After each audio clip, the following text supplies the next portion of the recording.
இல்ல பாண்டவர் பக்கமா பேசுகிறாரு. உனக்கா பேச்சு எடுத்தாரா இல்ல?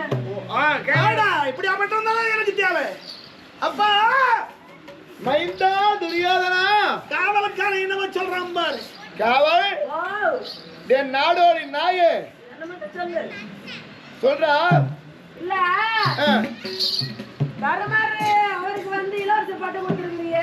எனக்கு பின்பதாக இந்த உலகத்தாரும் தகுதி தருமனுக்கு தான் இருக்கிறது. வயிற்றுல பட்டம் யாரை பார்த்து என்ன பாபாத்து ஆட வேண்டும் என்று தெரிந்துதான் பேசுகிறீரோ?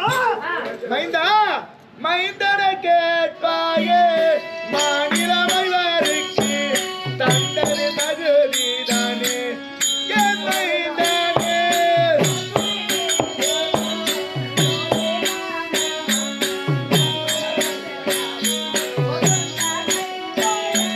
மைந்தனை கேட்பாயே மாநிலமை வருக்கு தந்தது தகுதிதானே என் மைந்தனே.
நானும் தம்பி பாண்டியராஜனும் விதுராஜனும் இந்த மூவரில் இருவர் மட்டும் திருமணம் செய்து கொள்ளும்.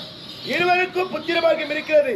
ஆகையினாலே 56 தேசத்தை சரிபாதியாக 28 ராஜ்யத்தை அந்த பாண்டவருக்கு கொடுத்தேன். இதில் வந்து சந்திர குலத்தில் இந்த முறையில் தான் செய்ய வேண்டும். மூத்தோர்கள் ஆண்டோர்கள் சான்றோர்கள் சொன்னார்கள். அந்த வண்ணமாக நான் கொடுத்தேன்.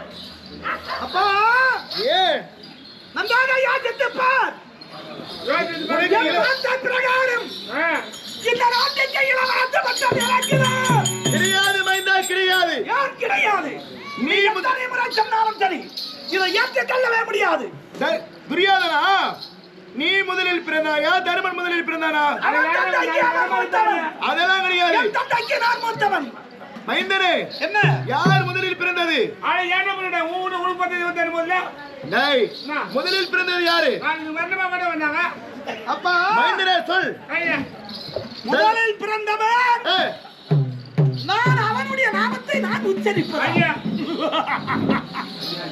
இருந்த போதிலும் இந்த நேரத்தில் யார் பிறந்தது அது மட்டும் சொல் பார்க்கலாம். அவன் தருமன் பிறந்து விட்டால் எப்படி இறந்துவிடும்?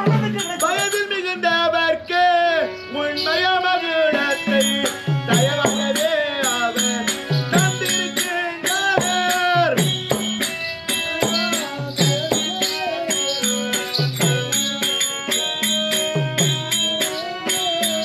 வயதில் மிகுந்தவர்க்கு உண்மைய மகுடத்தை தயவாகவே அவர் தந்திருக்கின்றார்.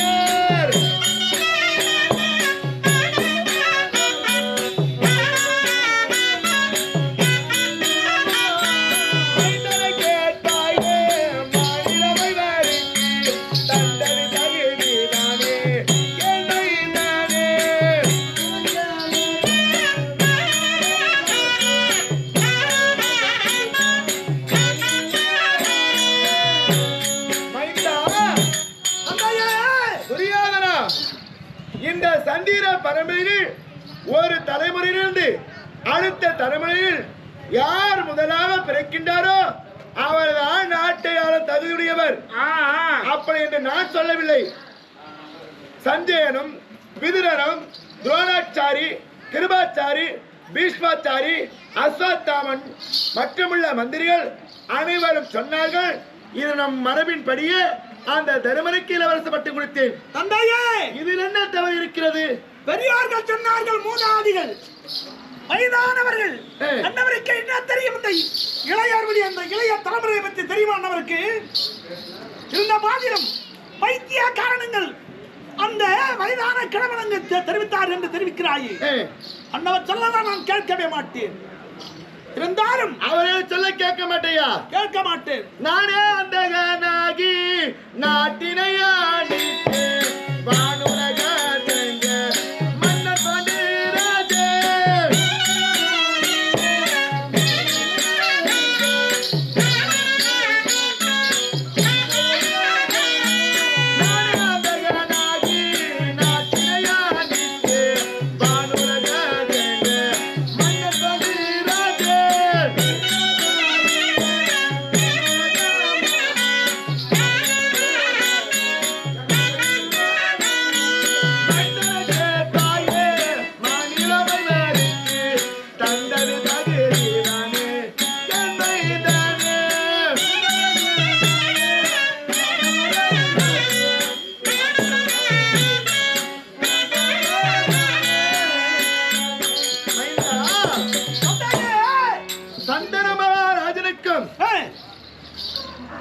கங்கா தேவிக்கு பிறந்தவர் பீஷ்மாச்சாரி அரசே செய்யும் என்று உரைத்தார்கள். அப்படி சந்தன மகாராஜனுக்கும் சத்தியவதிக்கும் சித்திரன் பிறந்தார்கள். அவருடைய அம்சத்தினாலே திருதராட்டின நானும் பாண்டு மகாராஜனும் விதுரனும் மூவராக பிறந்தோம். அப்படி மூவராக முதலாக பிறந்தாலும் நானும் விழியற்றவன் மேல்த்தினமற்றவன் என்ற காரணத்தினாலே அரசு பட்டி மெனுக்க கொடுக்கவில்லை. அதற்கு மாறாக என் தம்பியாக விளங்கக்கூடிய பாண்டியராஜனுக்கு கொடுத்தார்கள்.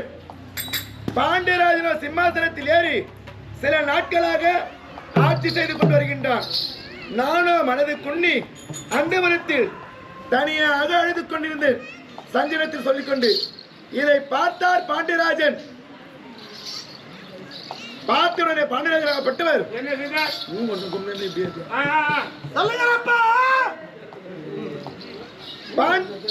பாண்டியராஜனாகப்பட்டவர் அண்ணாவாகப்பட்டவர் மனது வேதனைக்கு உள்ளாகி இருக்கின்றார். அண்ணாவே நாட்டை ஆள வேண்டும், நாம் இங்கே இருந்தால் நாட்டை ஆள வேண்டும் என்று சொல்லி என் தம்பியாக விளங்கக்கூடிய பாண்டியராஜனும் நாட்டை விட்டு காட்டிற்கு சென்றான். காட்டிற்கு சென்றவுடனே மற்றவர்கள் அனைவரும் பார்த்து திருதராட்டினே தகுதியானவன் என்று சொல்லி எனக்கு மணிமுடியை சூட்டி நாட்டை ஆள செய்தார்கள். அப்பேற்பட்ட என் தம்பியுடைய புதல்வரை நானா மோசம் செய்வது?